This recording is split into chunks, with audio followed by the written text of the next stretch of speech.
All right. We are trying this again. We're going to try this again, everybody. Welcome to the Royal We Live Chat. I'm back. How are you? Can you all see me okay? Can you hear me okay? Sorry about the little YouTube mishap there. I don't know what was going on with that. Pretty crazy stuff. But we are back on. Woo! Yes. It's so weird. When I get started, everything's plugged up, everything's going. I hit go, and then suddenly the things just drop out. So it's good I was able to resolve it quickly, just had to restart everything, reboot the system, and hopefully no more issues. Listen, everybody. Oh, good. Hey, it's so good to see you all. I am so happy that you're here right now. So I just want to go through the list and say hi to everybody. Mrs. Rios, it's good to see you. Tanya, it's good to see you here as always. Chevy Lynn, it's good to see you. I hope everybody's here that was on the other one. I hope they didn't get confused and decide to just go to bed, you know? Let's see. Chevy Lynn, Mary Roselle, it is good to see you all here as well. I am blessed. Arise Shines, One Trans, good to see you. Purple Queen, there you are. Mary Roselle, Doris Bove, Nicole H, Jody Casey. Hey, what's going on, everybody? So glad that you are here from England. Nicole H is in the house. Good to have you, Nicole, all the way from the UK. I just want to say hi to the UK. Hi to the UK. Man, that is awesome to see all of you here from Massachusetts. Good evening, everybody, and I'm so happy that you're here. Hopefully, we'll go ahead and get started rolling right into this. For those of you who are new to the Royal We, you know that this is all about being able to help y'all out, ask questions, answer questions. We're here for you. This is the time just to really call in. It's kind of like getting virtual help and discussions without just with the community. You're welcome to call in and talk to me live. So the phone number has been posted. I pinned it to the top of the chat. I always do. I don't know if that helps or not, but if you click on the pinned chat, the very top, you will see the call-in number. You can call me at any time right now during this discussion, as long as you understand that it's live. If our conversation may or may not be on the Royal We channel, it just depends on how it goes, but I love the phone calls, and a lot of times we get our best insight of toxic relationships, narcissistic abuse.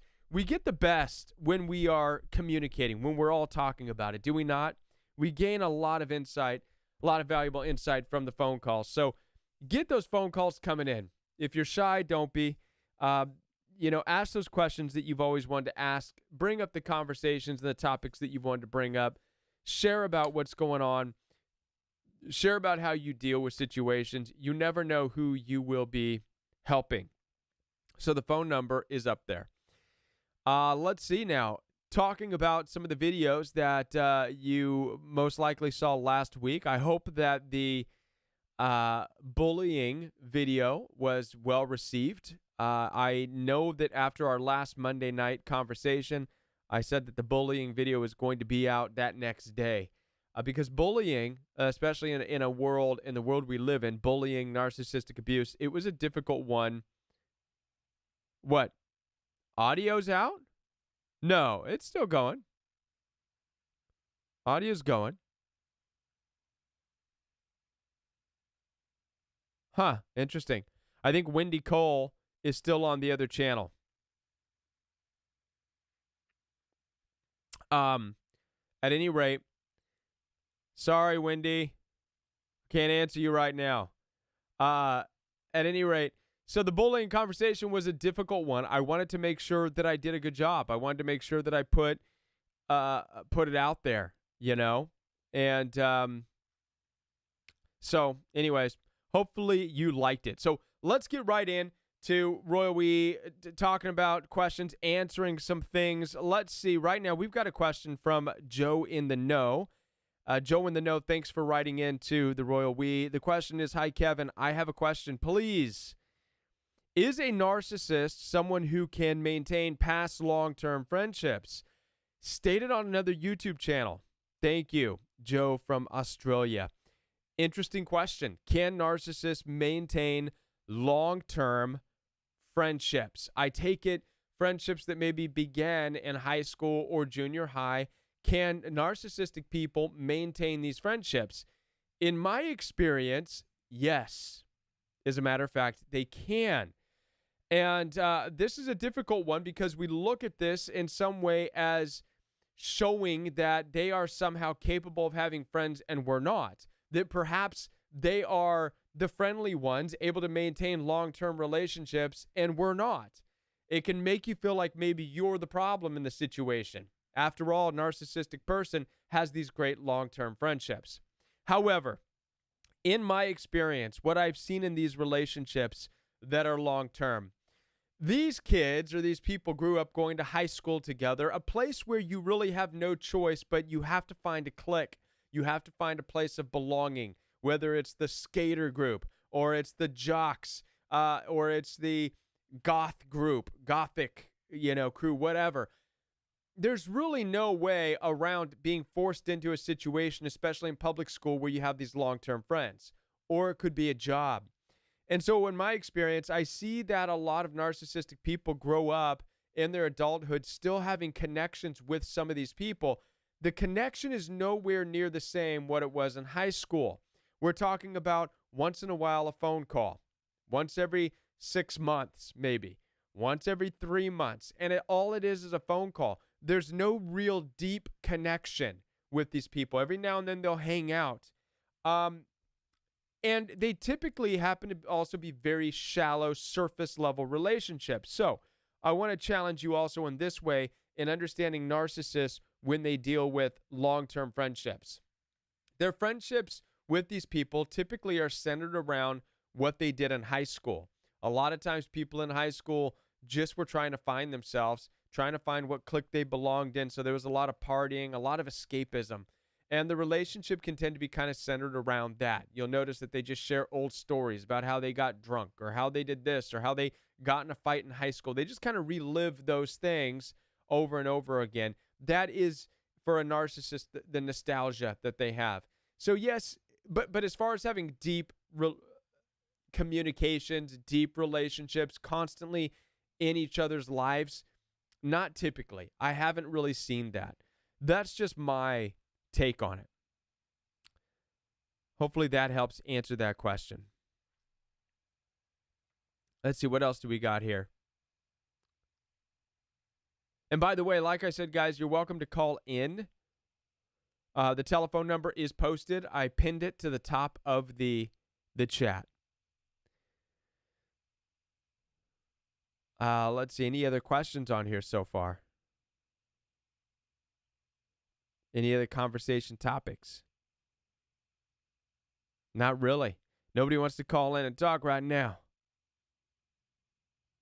So I'll go ahead and talk about some of the videos that we're going to be talking about this week on the Royal We. Here's a couple of ideas, some concepts, some things that I have been working on based on people's discussions, and also the things that I've been dealing with. So one of them, and I put out a Instagram post today, and that is, I put an Instagram post out today on the idea that spirituality can somehow be a way to deal with narcissistically abusive people better. That somehow our spirituality can help us in toxic relationships. This is something that I've had questioned about in one-on-one phone conversations. People want to know, hey, how does spirituality work? Kevin, you seem like you are a spiritual person. You like to use the scripture. How does it work? Does it help you?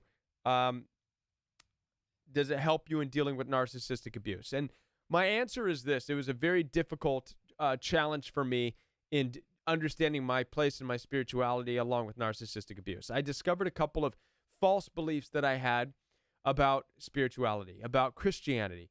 The first one was that somehow Christianity or any type of spirituality gives you some kind of ability or superpower, makes you resilient to abusive tactics. And I found out the hard way that's just not true. Part of this equation also is this nonsense idea that by being a Christian, by being spiritual, you won't run into issues. You won't run into bad people. That is absolutely not true.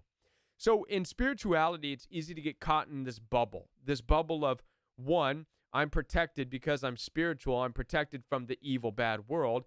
Number two, the other part is that because I'm spiritual, now that means I have some kind of a superpower. I'm resilient. So nothing that's said about me, I'm better than that because I'm spiritual. Both of these are absolutely 100% false. Things still hurt you in this life. Okay? There is no such thing as a spiritual or a Christian or a Buddhist or whatever superpower. Nothing makes you resilient to the toxicity. Nothing makes you resilient, I should say, to the toxicity of this world. All right? You might as well say that being a Christian means that you can be around a knife-wielding lunatic who wants to hurt you. And but it's okay because you're Christian or because you're spiritual. You're going to be protected. No, you can still get cut. You could still get hurt. You can still end up in the hospital. No matter of what your belief system is, no matter of what your faith is, no matter of what your spirituality is.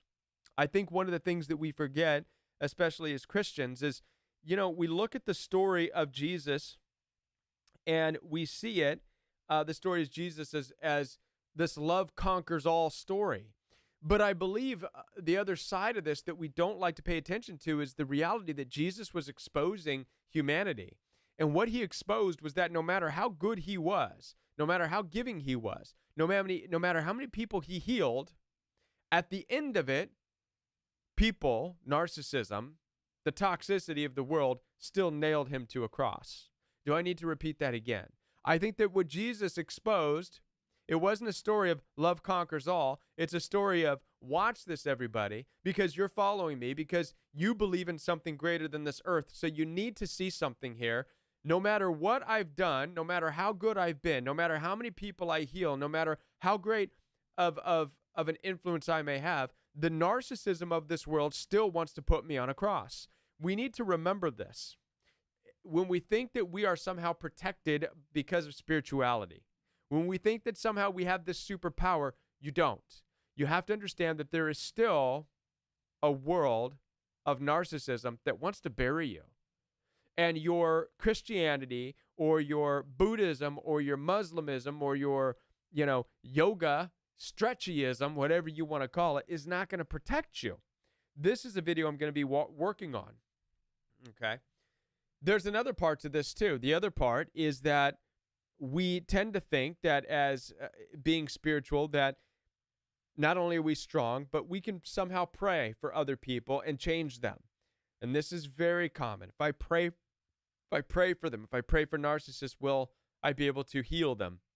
And the truth is no. Prayer doesn't work like that. Excuse me.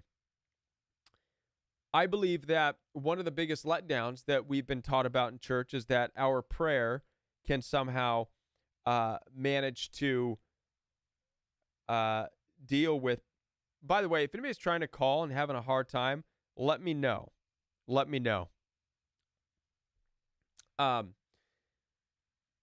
of the ideas and one of the... Oh, there we go. We got a call. I'll finish my thought in a minute. Call from. To accept, press 1. To send a voicemail, press 2. To accept, press 1. To send a voicemail, press 2. Hello? What is going on?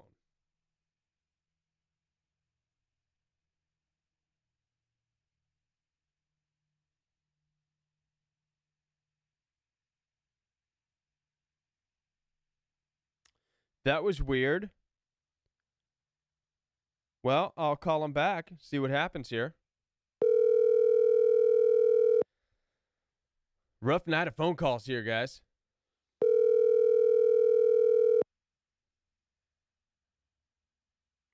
Hopefully they'll answer. Hello? Hello, you're live on the Royal We. Were you trying to call in? Yes, Kevin, I was. This is Michelle. Hi, Michelle. How are you? Not good. Well, I don't usually like to talk live. I did send you messages, but everything you're saying is hitting home with me mm-hmm. What about? tonight because being a Christian is not a cakewalk. No. We go through what Jesus did in his time. Right. We find the lost. No matter what we're going through, we try to save others. And we're the ones that pay for that. Right. That's not fair, but that is the life Jesus led. Right. And I can't listen to you live right now. I'm not getting your notifications. I hit on a live tonight, and I'm not one that likes to talk about what I've gone through with narcissistic abuse, but I grew up in a family that I don't even believe was my own family. Because I was treated like the redheaded stepchild. Yeah. I had my siblings knock my plate off onto the floor, laugh. I was made to eat off the floor like a dog. Literally. That's horrible. And my mother's excuse when I confronted her was, well, I was counting macaroni to make sure you were all fed. Why didn't she send me to bed without food? Because she was the matriarch. Right. Yes. Right. So, my siblings made sure that later in life, I had nothing. Nothing. They wiped me out of everything. You know what? I don't even know if my mother is alive or dead today. And I've gone through other channels. I still don't know. I don't even know if I belonged in that family. Point blank, period. Well, I really don't. They took my son. They made my son hate me. My own mother told me that I wished your son was mine because he's such a good kid. But yet they didn't want me to have him. Yeah. Yeah. And now they got him. They got my 2 grandchildren that I prayed that he would get when him and his wife were trying to have children. I prayed for them. I told him before they were even born, 9 months before they even found out they were pregnant. Yeah. They were coming. Very difficult. Very difficult. Yes. Is there something? The story of my life. Right. Yeah. Yeah. I understand that. I had a sister that was a cop and retired as an FBI profiler, and I know I'm being stalked. Yeah. Well, listen, we can I can't spend all night, unfortunately, going through all of the things that you're dealing with. If you do have a question or something you're struggling with you want to talk about, otherwise I do want to open it up for people who have questions as well. Okay. Acceptance. Right. So when we talk about acceptance, I think you're right on it. You feel as though you don't belong in that family. This is something that we all feel coming out of dysfunctional, toxic families. We all feel like we don't belong in that family. And there's probably truth to that. You could be born into a family. You can have a mother give birth to you, but not belong to that family. I think that one of the issues that we suffer from narcissistic abuse and from these toxic families is this idea that we have that we're supposed to belong to them. And I was the most loyal. But it doesn't. And that's part of the problem. That's part of the problem because we want to see ourselves as being loyal to these people and belonging to these people instead of being able to say, these people are not my family and leaving. Right? And I knew that at a young age, but I still stayed loyal. Right. But this now becomes our issue rather than theirs. Exactly. Right. And so we have to really work on that. And oftentimes, the more loyal we try to stay, when we're missing the red flags, when we're missing the signs, when we're missing the people who are telling us in their actions and their words that they don't care, we're ignoring that. We're pretending like it's not real, and we're staying loyal. You know, at some point, had what she wanted, and she got it. I'm right. Well, I'm not quite following. My child. My child. Well, she got my child. Your child. Just like she got my older sister's child. Yeah. Well, there's She lost him because the truth came out. There's too much there. He was adopted. Yeah. There's too much there. I'm not trying to be mean, but there's too much there. It's kind of all over the place. There's too much there to get into. I understand that narcissists. Why would a woman target her own children to take from them what she already had? I'm not sure I follow that question. Why would a woman narrow that question down? To simplify that, please. Why would a woman target her own children to take from them what she already had? Well, take from them what she already had, that part makes no sense. I don't understand. I'm not following. Children. Why would she take from a woman children that she already had? It just doesn't make sense. Your question's not making sense. Why would she take from her own children what she already had? Yeah, children. Why would she take from her children? Children? Is that the question? Yes. That's my question. Okay, so I don't have. It's narcissistic abuse. It's toxicity. Why would Cain kill his brother Abel? Why would Joseph's brothers throw him in a pit? Why would Cain? We could go through the Bible and find all these questions. So. But why would the one that gave you life plot, plan, and take away from you what she already had? Yeah, but there's no. Listen, science and psychologists have been trying to answer this question for decades. And we can get as mad. You can get as mad as you want and say why, and I get it. I'm not mad. Well, that's the bad thing, I get Kevin. it. I'm not mad. I understand. I'm not mad. Well, I knew what she wanted.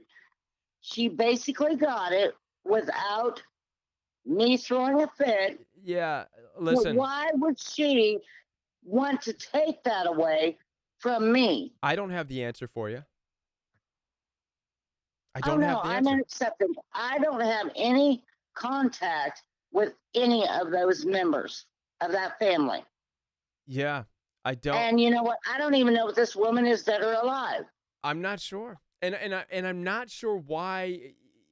My question, as opposed to you asking why would she take the children away, my question is, why did you allow her? That's my question to you. I didn't. Well, she acted like I was the only child she had a relationship with. I was the only child that stuck up for her. But then when I heard her bad-mouthing me, how did she get your children? How did she get your children? She got my child because she was the only one I trusted to care for him as a baby. How did she get him? I don't get it. You gave your child up? Her influence on him. And I didn't realize. So your child chose to live with your mom? No, my child chose her over me. So your child chose her? Okay. Yes. Okay. So if your child chose her, then it may not necessarily be just that she took him. It doesn't sound like she forcefully took the child. It sounds like the child made a decision. Why the child made it? She brainwashed him. Possibly. Like she did for me. Like she did me for years. Possibly. But why were you still close? Why were you? Why were you still so? Why were you still so close to her? Why after all the brainwashing did you allow her access to your child? Why after all the brainwashing? Because I did not realize that she was the actual matriarch, the actual narcissist. There's no such thing as, I mean, well, listen. Yeah, why? It doesn't, I don't know. It just sounds to me like she's a rough person, and you chose to stay way too long. I wish that I could go back in time and have the royal we and tell you to get out years ago, but I couldn't. And I wish I would have. Yeah. You know what? They didn't even want me to have my child. I understand that you're and they were looking for a way to make me lose him. I understand. So my own mother took the one thing that gave my life meaning away from me. Why would a woman give life to another human being only to make sure they never had anything? Yeah. Listen, I understand these questions, but the questions you're asking are rhetorical, and we keep answering them the same way over and over and over again. And this is something. But I go back to what Jesus went through. Stop. Just stop. You're asking the same things over and over again. Why? No. Stop. You're asking the same things over again. Why would a woman do that? I'm not asking you. I'm telling you. Well, but you're I go back okay, but to you're saying what Jesus went through. Stop. Just stop. Stop. Did he have a family? Just stop. You're not stop. You're not asking for questions because you want help. No, I get your pain. I get your pain. But you're rhetorically just saying why this, why would they, and not even asking questions. You're making statements. I get that. So I'm going to have to kindly just Kevin, I'm going to kindly end the phone call. I'm going to kindly end the phone call because you're venting. I get it, but this is not the time and place for that. Okay. I accept it. I'm not venting. All right. Okay. I'm trying to get my story out. Listen. Goodbye. Okay. Thank you for calling in. Goodbye. I appreciate your phone call. That was a little bit rough. I apologize for that. Sometimes if I feel like there's not really any headway, if there's no real resolution, we're kind of getting into a shouting and match over this. I've got to be able to end it. I'm sorry, guys. I'm not trying to listen to people shout. You know, I get it. We want to vent. We want to talk about the pain. But my hope is that we can, clearly talk about some of the issues that we're really wrestling with. And move forward with that. So I apologize to you, apologize to the caller if it got a little rushed. It just didn't seem to be going anywhere. Let's move on to... Call from... Hello, you're live on the Royal We.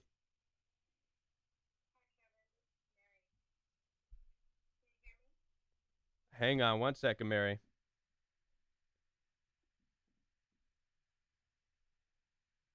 Hang on one second. I may have to call. Hang on. Here we go.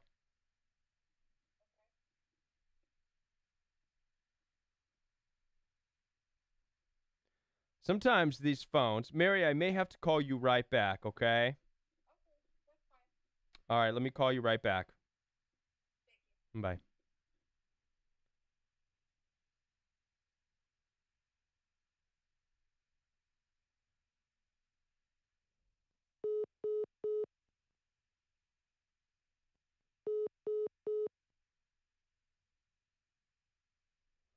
Oh, it's from Canada.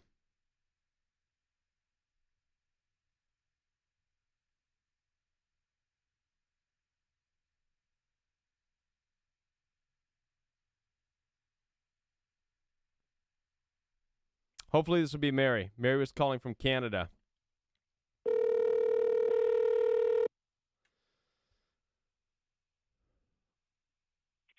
Hello. Oh, I'm sorry. This isn't Mary. No, Gord. Did you? Okay. Yeah, I did. I called in there last week. Oh, okay. And we were chatting there, and it was about the back of the TV comment, and I kind of was talking and had a mission, and you seemed to be interested in feeling the back of the TV, and I didn't allow you to ask questions if you. I'm sorry. I was feeling the back of the TV? No, one of your callers said that she grew up in a family where her father would feel the back of the TV. I called it. Yes. I had the same family dynamic. Right. And you kind of raised an eyebrow when I mentioned the back of the TV. I didn't know if there was something about that you wanted to explore, but no. Okay. All right then. I guess that's all I had. Okay. All right. Well, thanks for calling. Call from Anne-Marie Hercules. You're live on the Royal We. Hi, Kevin. This is Ann. I Hi, was Ann. calling. Hi. I have a question. How do you? I've tried. I've been with your group for about 2 years now, and you have helped me through a lot. My question is, though, if you want to get one-on counseling, is there anybody that deals with narcissist stuff? They act like you're crazy when you try to talk to them, or even the church, or. Yeah, and we talked about this in the past. It depends. Yes, you can get one-on-one counseling. You get coaching. There's coaches such as myself offer one-on-one coaching. You go to jointheroyalwe.com, schedule an appointment there for one-on-one conversations with me. There's other YouTubers, Richard Grannon. There's others, I think Little Shaman, Melanie Tanya Evans. I think everybody, all of these coaches online, who bring this understanding of narcissism from a place of personal experience, okay? And when it comes to dealing with narcissistic personality disorder, you're going to get the best help from personal experience, because you want to take that experience that person has and how they were able to get through it. You want to be able to take from that. If we're talking about just typical counseling, right?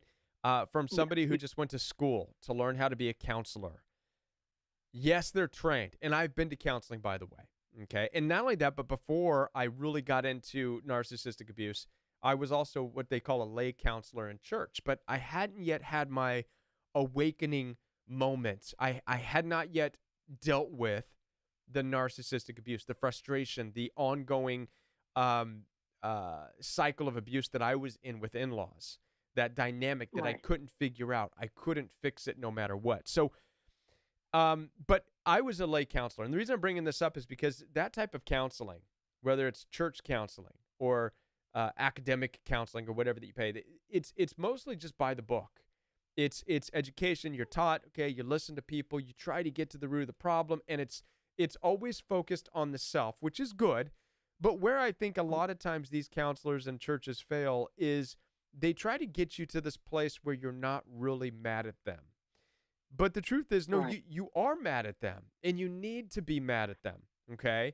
Not mad at them in the point of you're obsessing over why and why and why, like we had a caller earlier, but mad to the point of you understand that you are not to be involved with these people. And this is what I believe counseling and a lot of churches, they fail in this area. They fail to help pull you out of the situation.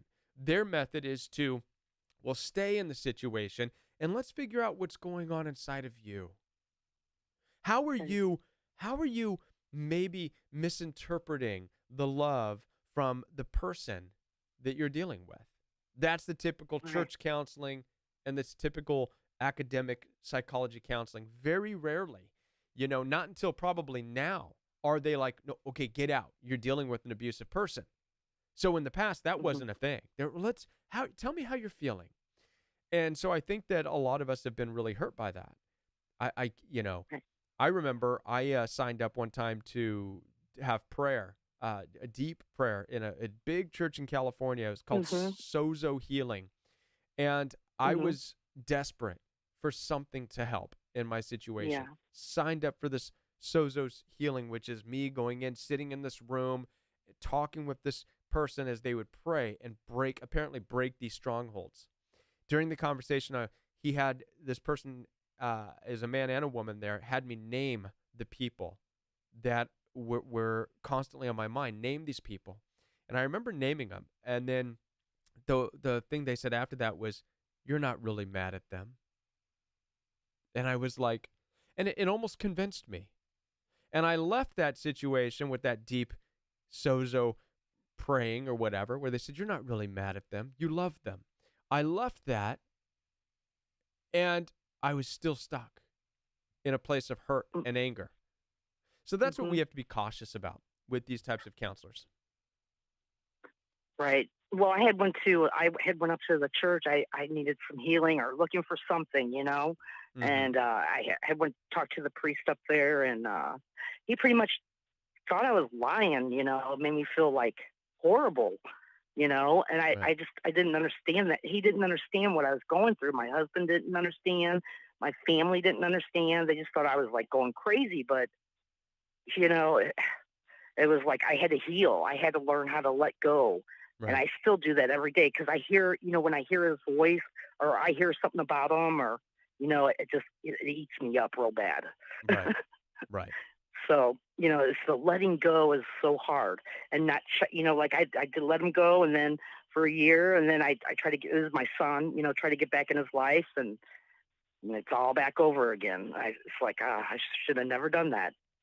Yeah. Yeah. So it's just sad because there's so many people that don't understand, you know, and they look at you like you're the crazy person. Yes, they do. They do. One of the things that narcissists are good at is not going to counseling. And I think there's something to that. If counselors and here's the thing too, counselors, whether they are church counselors or psychology or whatever, when you schedule an appointment, they've already put you in a box of there's something wrong with you. Otherwise, why would you be going to a counselor? This is the area where we've all been busted. This is the area where we've all been destroyed. This is the area where we've all been shamed, especially when it comes to narcissistic abuse, because we're in these relationships where we're being driven to need help.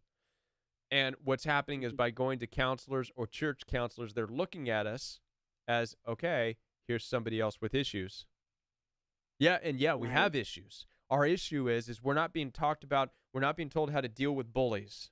The church is letting us down. Everything is letting us down. We're getting our butts kicked, and we need help. We're desperate. We need help. We need it now. But the counselors and church counselors have been so programmed for decades to say, okay, when someone's talking to you, they're having issues. So they're really not taking they're really not taking seriously the fact that somebody is dangerous in your life. They're not taking that part serious. All they're realizing is I'm talking to somebody with issues.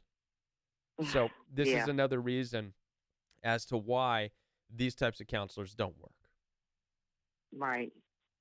Well, I wanted to thank you very much. You helped me through so much the past couple of years. I'm just a lot. So thank you. What I went through with my son and even the warnings, you know, of the, you know, gaslighting and going around and slamming my name. And I mean, I didn't, you know, you said like, there's like going to be like some clouds coming over and then there's going to be a thunder and then lightning. And it all happened the way you said it was going to happen. So it helped me prepare for what was next, you know? Yeah. Yeah. So I want to thank you very much. Well, you're welcome. Thank you. Thank you for calling in. All right. You have a good night. Thank you. you. Bye. Okay. Bye.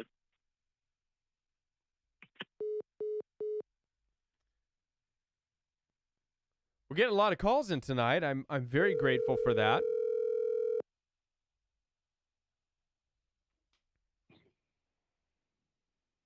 Mary? Hi, Mary. This is Kevin with the Royal We. You're live. Oh, my goodness. Hi. How are you? How are you? I'm good. Are you the Mary that was trying to call earlier? I am. Okay. Good. I'm glad we were able to get connected. I tried to call you back, but it said you were in Canada or something. I didn't know what was. Maybe that's someone else. Okay. Well, thank you so much for calling. No, that must have been someone else. Well, thank you for calling in. Appreciate it. Yeah, you're welcome. I've called a couple of times, and you're probably going to get tired hearing from me, I suppose. But at any rate, I totally relate to your first caller. Your first caller was and is in a position that is common, I think. Mm-hmm. I mean, based on what I've known and reflected on and have researched and have looked at and so many other sites I've looked at, but yours is wonderful, Kevin. Thank you so much. Thank you. Mm-hmm. Yours is a wonderful site. Mm-hmm. And it's a wonderful site because you do allow people to say what they have to say, and you do as much as you can, but there is something within us that has to be done. Mm-hmm. You can't do it for us. Right. I would love for you to just do it for us. That would be so much easier. Right. But we have to this is an inside job. Yes, it is. That's right. And that's and right. I'm 10 years out from a 17-year marriage, and it started long before I chose the person I chose. It started long before that. It was an inside job prior to that. And one thing that I want to say to your first caller that is so lost and so full of rage and so full of whatever words you want to use. I don't know what the words are.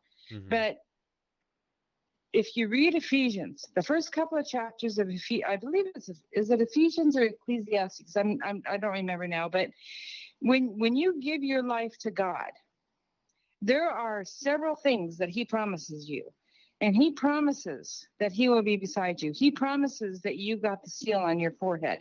He promises you that you are now a child of God. You are going to heaven. Doesn't mean that it's going to be easy, because it's not. Right. It's super hard. Right. It's super hard to stand there.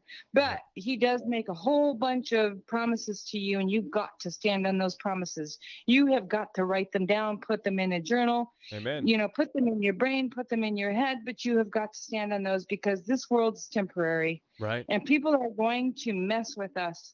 And I believe in, is it 2 Timothy? Or 1 Timothy? I don't remember. 2 Timothy I know it's chapter talks 3. about the people who you should not have anything to do with. Yeah. Right. And is it 1st or I don't remember at the top of my head, but 1st or 2 Timothy, and even how it talks about our kids. Yeah. It talks about how our kids are going to disrespect us. Yes. It talks about it. Yeah. And I'm there. I've been there. I know it. I feel it. I'm aware of it. I don't like it by any means. Right. None of us do do. not like it. None of us do. No. None of us do. There's a point in our life where we just have to accept what's right in front of us. And Right. what's right in front of us is this torment, is this dishonest, whether you're talking about the vaccine or you're talking about the kids in front of you that you gave birth to. Yeah. You have got to at some point say, okay, God, this is yours, and give it away. Just give it away. That's it. That's it. And that's it. You know and what? I I hope that the person who called in earlier is hearing you talking right now, because that right there is key. You've got to give it away, and that is such a key. Because instead of why this, why, because you can go on and ramp yourself up. I was there where she's at. Right, and I've been there too. There. I've been there too. And it's there's no answer to these things, and that's the craziness of it. And so you've got to be able to calm down, and in order to receive the message, which is what you just said, you have to let it go. You have to get to this point where you realize that none of it belongs to you. None of it. Nothing here it belongs to you. Your mom doesn't belong to you. Your kids don't belong to you. Somebody called me and said one time, Kevin, you're a father. What if your kids leave you one day? My response was this: if my kids leave me, if they up and leave one day, then I hope that I did my responsibility right. And I hope that they're blessed. You know what I mean? Because that's it. The role of a parent is that of responsibility only for a very short time. We don't keep kids. We don't keep kids forever. We don't keep parents forever. And sometimes this message is difficult for people. They don't get it. They don't want to get it. They still hold on to, no, but it's mine. No, but my mom. Why wasn't my own mother? Yeah, why? And our kids don't belong to us. Right. They never did. And trying to crack. That's the one thing that particular caller said is that, that other person took them. Well, I did the same thing. And you know what she did? And I can almost tell you, I don't know this is a fact because I don't know your caller, but I can tell you that my kids were taken because of my responses. The responses of what I was responding to that was so incredibly wrong. It was so incredibly wrong that what happened to me. But my response to it is what made them leave me. Right. And, are you going to look at your own actions and say, look, I did this? You have to. No one else did it. I did it. You have to. Right. That's the point you have to get to. It was my response. But that only comes when you're able to stop saying, but why this? Why them? Why them? Why them? And say, whoa, what am I doing right now? What am I sounding like right now? How do I stop myself right now? How do I let go? I need to let go. And sometimes it takes a while. It takes a lot of talking, and unfortunately, and it's painful. It is right. And unfortunately, the only thing I can compare it to is like just going out to your garage and finding the biggest bucket of nails you can find and just swallowing them all. That's exactly what it feels like. They go into your soul, they go into your heart, and it doesn't matter how much you love your kids. If they choose what they choose, you've got to let them choose.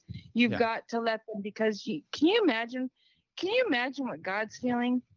I mean, God is allowing us to do whatever we want. He's giving us free will.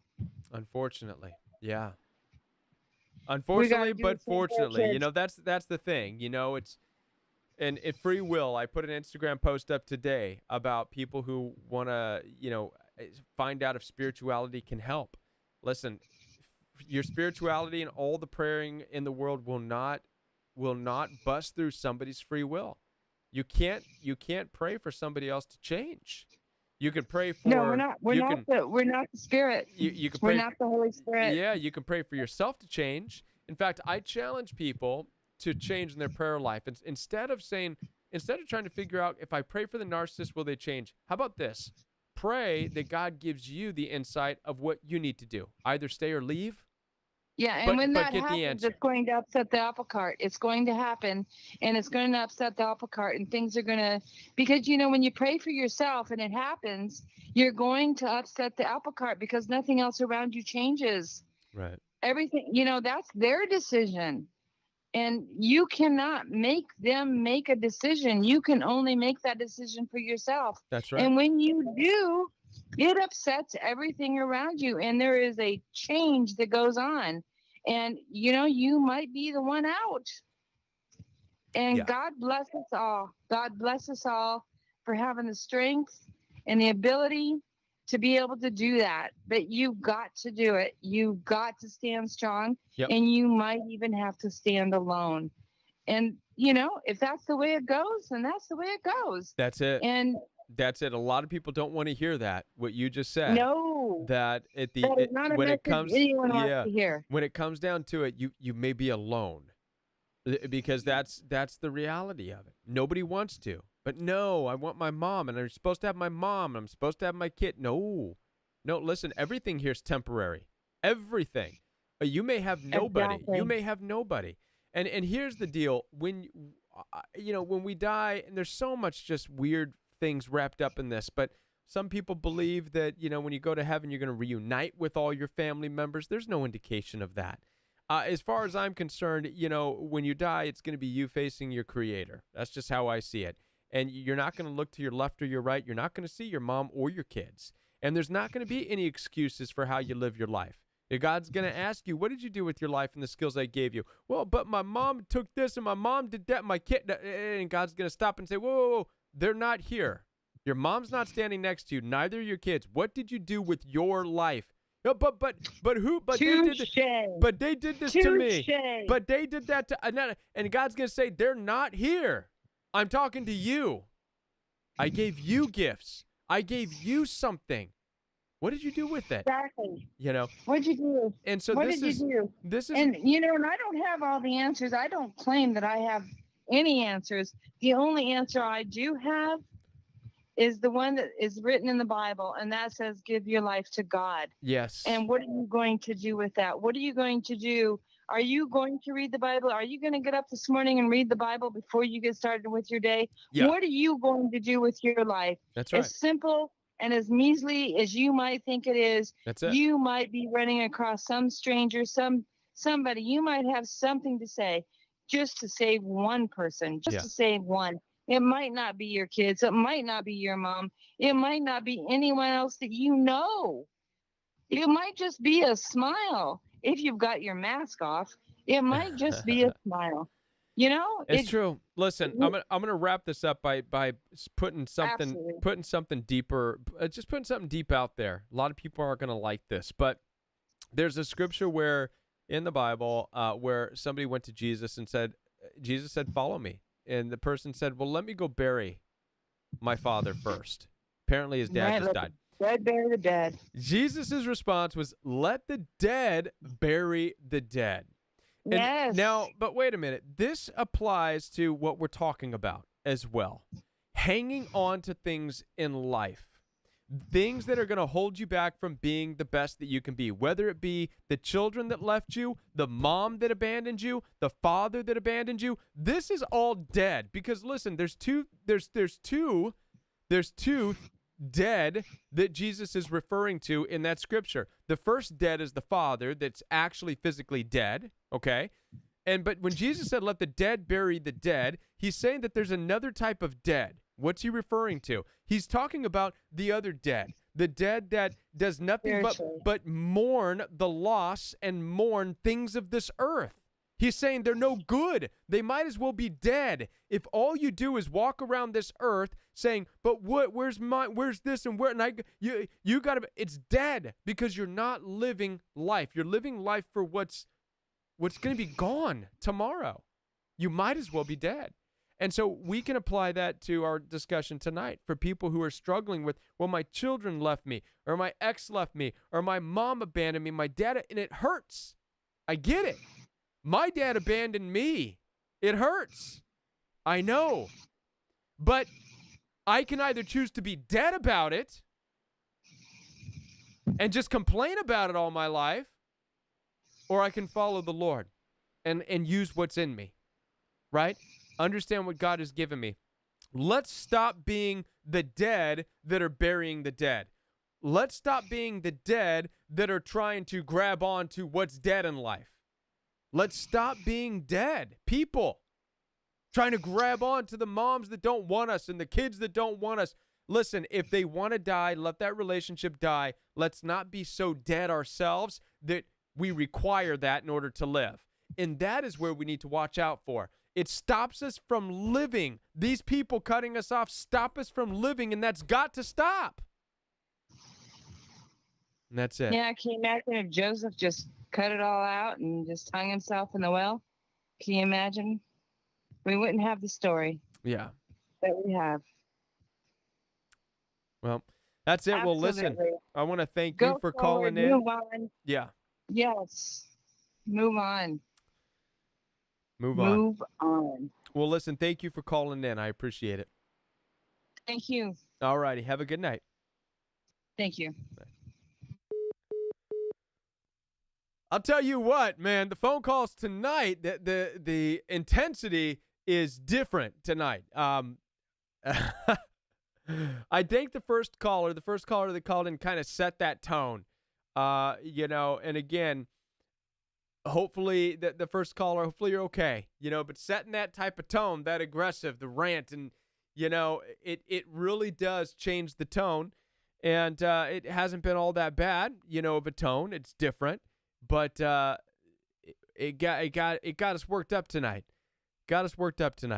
So listen, there's no reason to, if anybody out there still wants to call in, you're more than welcome to call in. The phone number's still up there. I'll still take some phone calls. And is it a full moon? Chevy Lynn says. There was some callers that tried to call in. I don't know if it's too late. They don't want to call in now.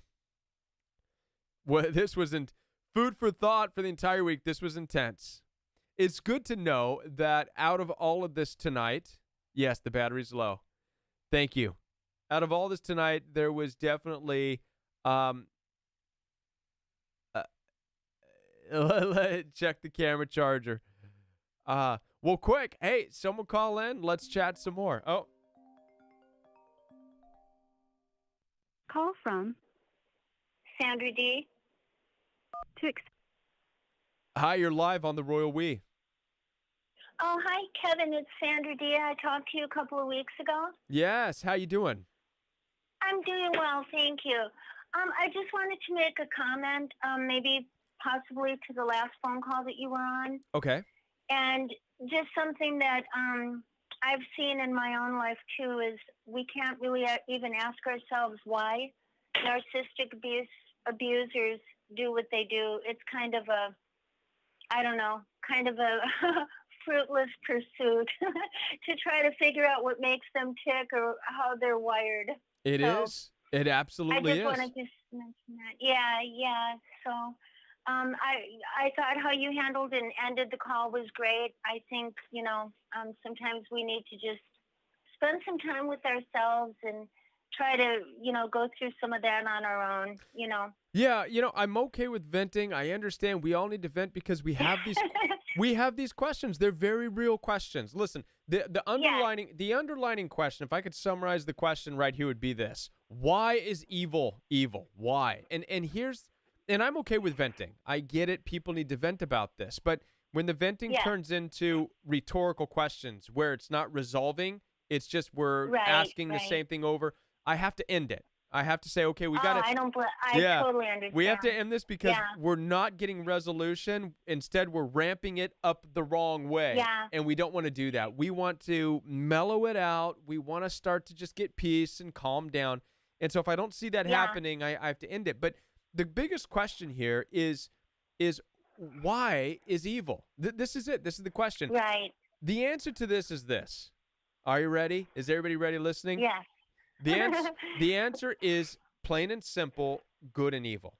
This question that we're asking has been the question ever since the recorded murder of Cain killing his own brother Abel. And I believe that ever since that story, people have been on a journey to figure out what's the difference between Cain and Abel.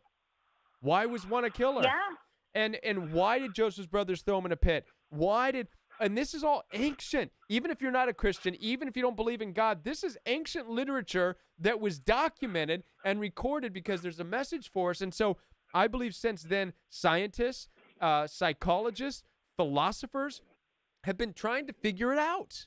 What's the difference between them? What's the difference between Cain and Abel? And so they come up with diagnoses and they start clustering people together and they say, okay, well, these people who are capable of killing, they all have these patterns. We're going to call them psychopaths.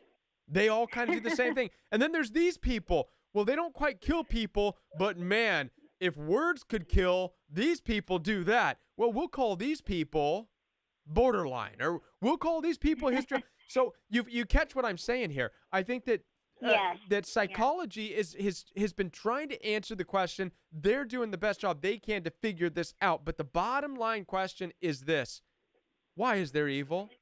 Why is there murder in people's hearts? And then what we really don't like is, could that even possibly be my mom? Is my dad really like that? Could my kids really be like that? And the unfortunate answer is, just like Abel would have answered, is, could my brother really be like that? Just like Joseph, when he was in the ancient literature, when he was thrown into a pit, screaming, did my brothers just throw me in a pit? Is this real? Yeah. Is it real? And so this is where we're at. And this is why I get the frustration. I get why callers are calling saying, is it true? How can this be true? Why would my mom do this? The answer is right in front of us. It's good and evil. It is. It's not something that we can fix or even control. This is something we have to go to God, and you have to go to that place of what you believe in, and you have to say, I don't get it, but you do. Help me to understand it. And I hope that helps. I hope that helps. It does.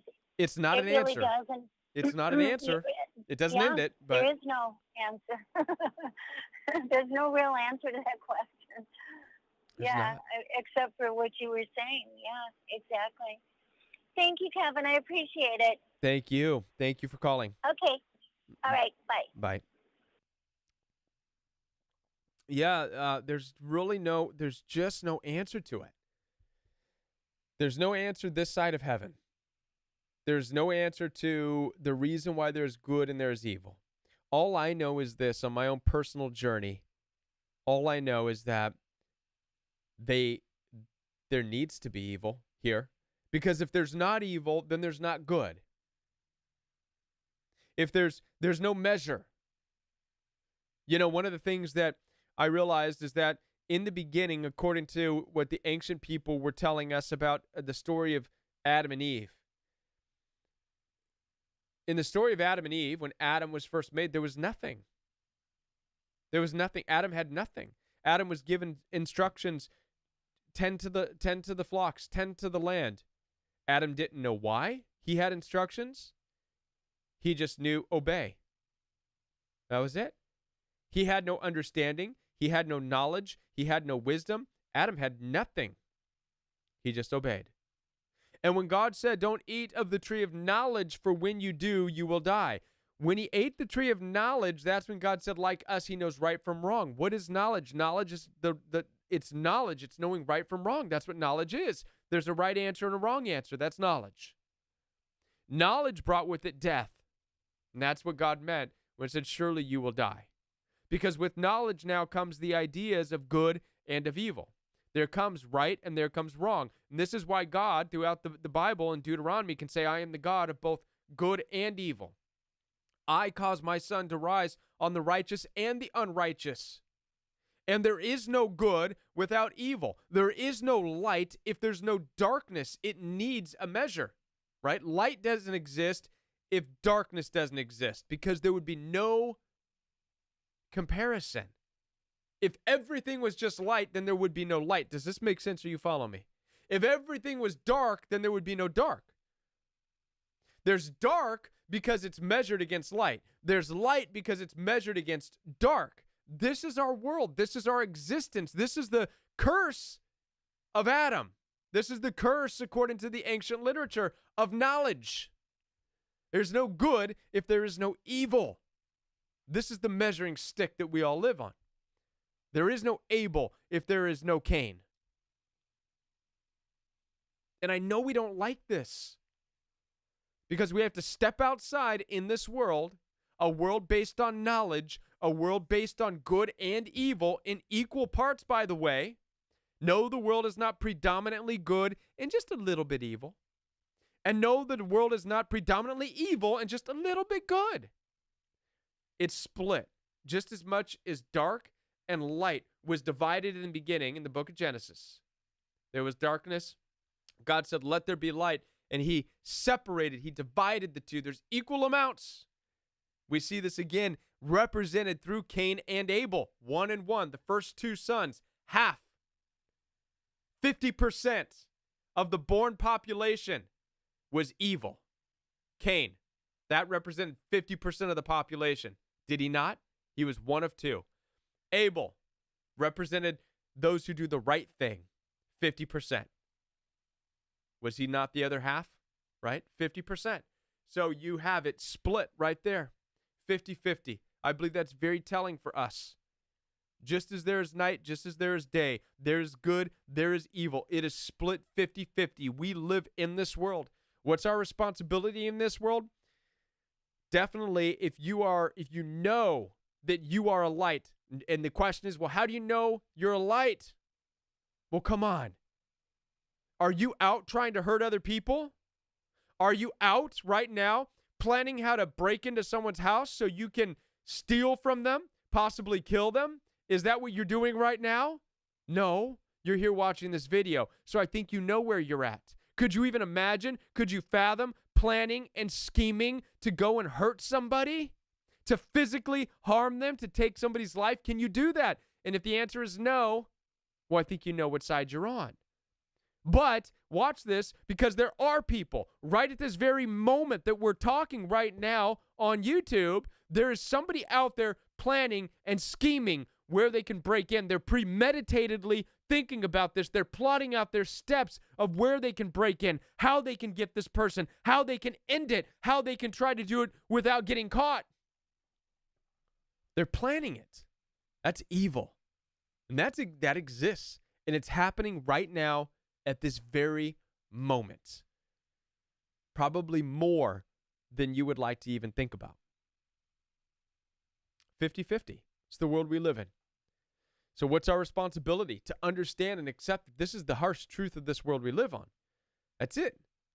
And this is why the Lord said, it's because of my mercy, I'll limit your years to 120. Because you can't deal with much more of that on this place. We have to stop looking at this world as though it's a great, fantastic, all fun and games place. Because it's not. Our responsibility is to be careful. Our responsibility is to take care of ourselves, to use the gifts God gave us to use. That's it. And with that, listen, I want to thank you for being here with me tonight. Some intense phone calls. Intense phone calls tonight. But we had good discussions. And so I will be back here next Monday night live chat. Saturday morning is Royal We Fellowship. So for those of you who are interested in learning about the biblical perspectives of these things that we're talking about, then join Royal We Fellowship every Saturday morning at 9 o'clock a.m. Central Standard Time. There's a link to Royal We Fellowship down in the description box down below. We are currently in the book of Exodus, and there's going to be a lot of good stuff. A lot of good stuff. We are just now in the place where Moses is on his way back to Egypt to get the mixed multitude out from under the control of Egypt. Talk about experiencing and dealing with narcissism and a violent, hostile world. Man, it is all over the place in the ancient literature. It's all over the place in the Old Testament. We're going through it. And we are soon going to be getting into the laws of the Old Testament of the Bible. And one of the things that you may not like to hear is the laws were written to protect people from the narcissism of this very world that we're struggling with. With that, bless you all. Have a great night, everybody.